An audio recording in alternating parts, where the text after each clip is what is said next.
안녕하세요, 고학년 친구들.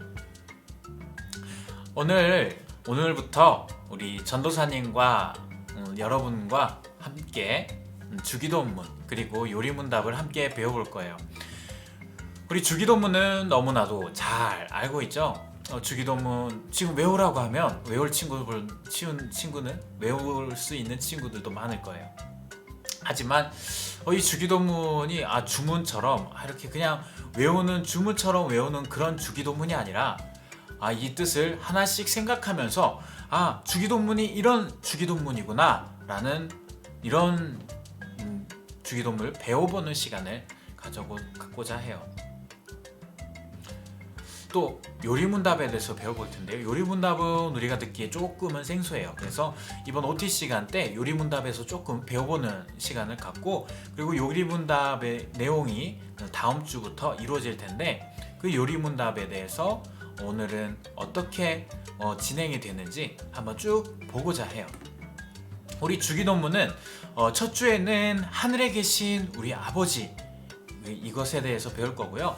두 번째 주에서는 이름이 거룩히 여김을 받으시오며, 그리고 세 번째 주에서는 나라가 임하시오며 뜻이 하늘에서 같이 땅에서도, 그리고 네 번째 주에서는 일용할 양식을 우리에게도 주시었고 우리에게 죄 지은 자를까지 배울 거고요. 다섯 번째 주는 우리 죄를 사하여 주시옵고 시험에 들게 마시옵고에 대해서 배울 거고요. 여섯 번째 주는 다만 악에서 구하옵소서에 대해서 배울 거예요. 이렇게 부분 주기도문에 대해서 나눠서 배울 거고요.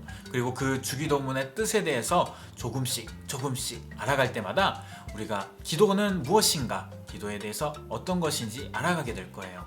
그리고 요리문답에 대해서 배울 텐데요. 요리문답은 많이 복잡하진 않지만 또 깊이 생각하게 되면 아주 복잡해지는 내용들이에요.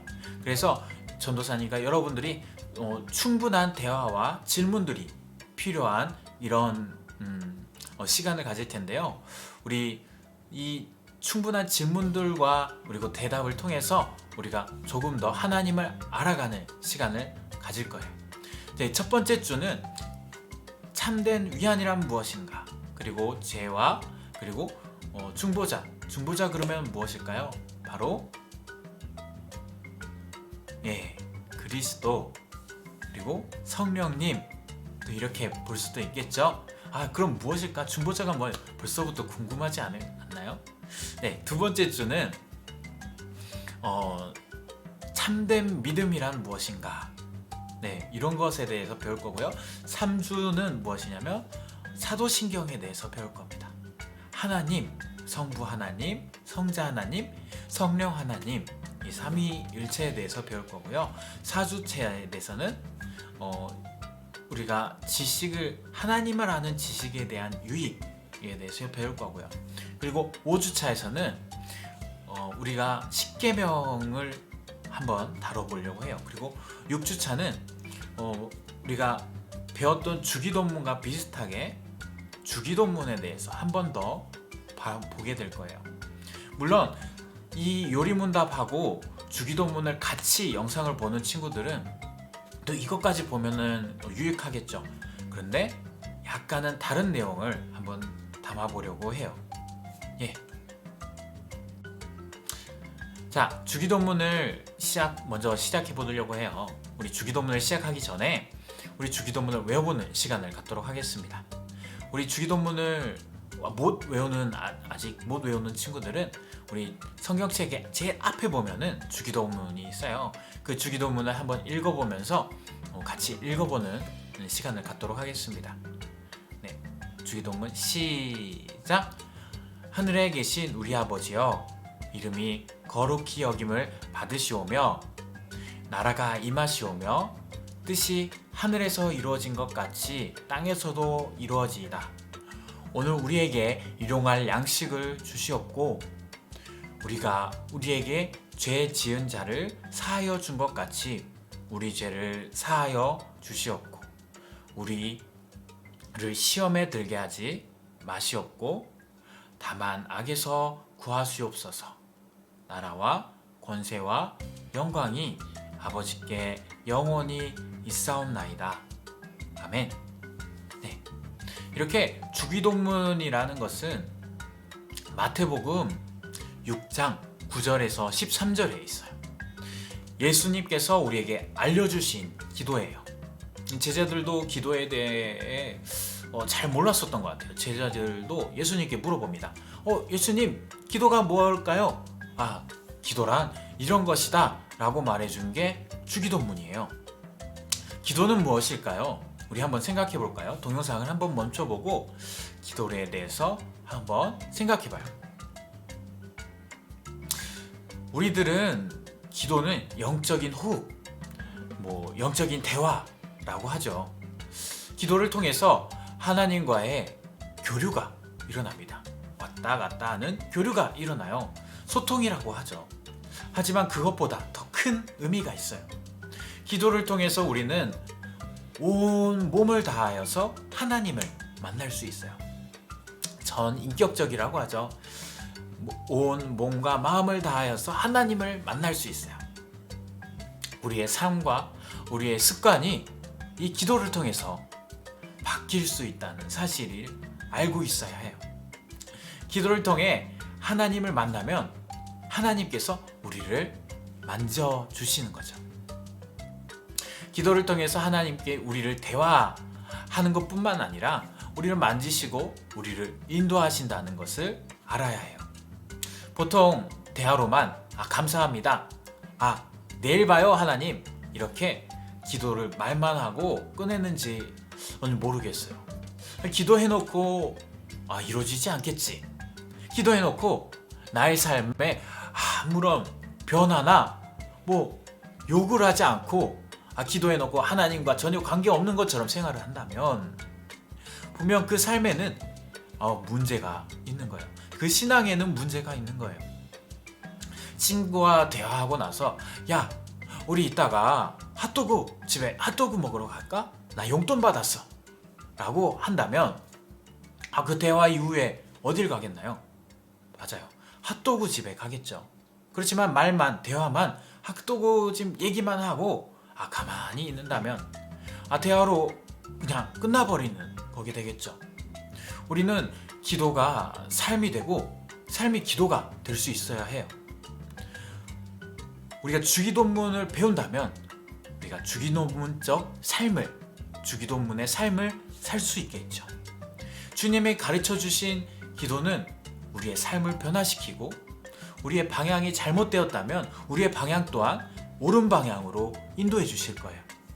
그리고 우리가 기도를 어떻게 해야 하는지, 기도를 어떻게 하면 잘할 수 있는지 표준이 되어 주실 거예요.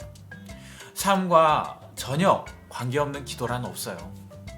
삶이 힘겨울 때, 원하는 것이 있을 때, 위로받고 싶을 때, 갈급한 마음이 있을 때, 불안할 때, 화가 날 때 우리는 기도할 수 있어요. 하지만 알다시피 기도를 잘 못하는 경우도 있어요. 주님, 1억 천금을 주세요. 내일 1,000만 원 주세요. 1억 원을 주세요. 1조 원을 주세요. 이렇게 기도하면 그 기도가 옳은 기도일까요? 내가 막 화나게 하는 친구가 있어요. 내일 저 친구를 병 걸려 죽게 해주세요. 그러면 그 기도가 옳은 기도일까요? 전혀 주님의 일과 주님의 사역과 주님의 하시는 일과 전혀 도움이 되지 않는 기도, 그 기도는 하나님께서 들어주시지 않아요. 기도는 예수님이 가르쳐 주셨듯이 우리가 예수님이 그 가르쳐 주신 대로 우리도 배워야 합니다. 기도를 배워야 이건 이렇게 기도하는 거구나, 이렇게 하면 잘못된 거구나 라고 알 수 있는 거예요. 주기도문을 표준을 삼고 하나 둘씩 배워간다면 우리의 삶이 조금 더 나아지고 삶이 기도가 되고 기도가 삶이 되겠죠. 더 풍성한 하나님의 은혜를 누릴 수 있겠죠. 하나님과 더 친근하게 친해질 수 있겠죠. 하나님과 이야기를 나누며 이게 기도구나, 이게 기도의 맛이구나, 기도는 이렇게 하는 거구나, 이런 깨달음을 얻는 귀한 시간이 될 것입니다. 자, 요리문답에 대해서 한번 배워볼 거예요. 요리문답. 요리문답? 아, 그러면 요리에 대해서 배우는 거구나. 아, 요리문답이니까 요리에 대해서 묻고 답하는 걸구나 라고 생각할 수도 있어요. 하지만 그 요리가 아니란 사실, 우리가 살아가면서 신앙에 대해서 한번 배워보는 시간이에요. 아, 신앙. 그러면 교회는 왜 이렇게 다니는 거야? 교회 다니는 사람들은 왜 이렇게 하는 거야? 라는 질문들 있잖아요. 그 질문에 대해서 답을 내려줄 수 있는 거예요. 아, 교회는 왜 저래? 라는 의문심이 가질 때 그것에 대해서 답을 줄 수 있을 거예요.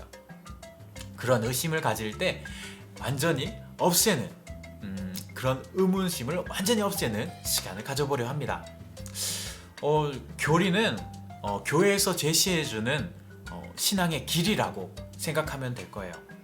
우리는 우리 대전 영락교회는 대한예수교 장로회 통합 측에 속해 있어요. 아, 전도사님, 그러면 우리 이 장로회 말고도 다른 교단들도 있는데 그러면 다른 교단으로 어떻게 하나요? 라고 했을 때 마찬가지로 이 다른 교단들도 요리문답에 대해서 배워요. 우리 장로회는 칼뱅이라는 사람의 뿌리를 둬요. 칼뱅에 대한 사람에 대해서 루터나 치빙글리라는 사람에 대해서 잘 모를 것 같아요. 하지만 칼뱅이라는 사람은 우리의 신앙이 어떤 것이다 라고 보여줌으로써 다른 이단들과 여러 공격자들, 그러니까 신앙을 공격하는 사람들 있잖아요. 이런 신앙을 공격하는 사람들로부터 신앙을 지킬 수 있는 책을 만들어 주었죠. 그 칼뱅이 있었던 곳이 제네바라는 곳이었어요. 제네바에서 이렇게 요리문답을 만들었어요. 제네바에서 요리문답을 만드니까 우리도 요리문답 한번 만들어 볼까? 라고 해서 영국의 웨스트민스터에서 요리문답을 만들어내고요. 그리고 하이델베르크라는 곳에서 요리문답을 만들어냅니다. 물론 처음 시작은 루터라는 사람이었지만요.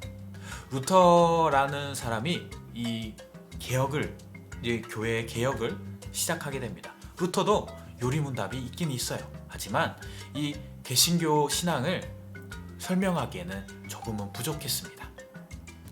자, 루터, 칼뱅 같은 사람을 설명하면 좋겠지만 그러기 위해서는 교회의 역사를 쭉 봐야 하기 때문에 간단하게만 설명을 할게요. 자, 루터라는 사람이 있었습니다. 그 사람은 광부의 아들로서 유망받는 뛰어난 지식인이었죠. 아버지가 광부였잖아요. 그래도 좀 돈을 버는 집안이었나 봐요. 그렇게 아버지가 이렇게 공부해라 라고 해서 열심히 가르쳤습니다. 그런데 어느 날 비가 오는 날에 루터가 길을 가고 있었어요.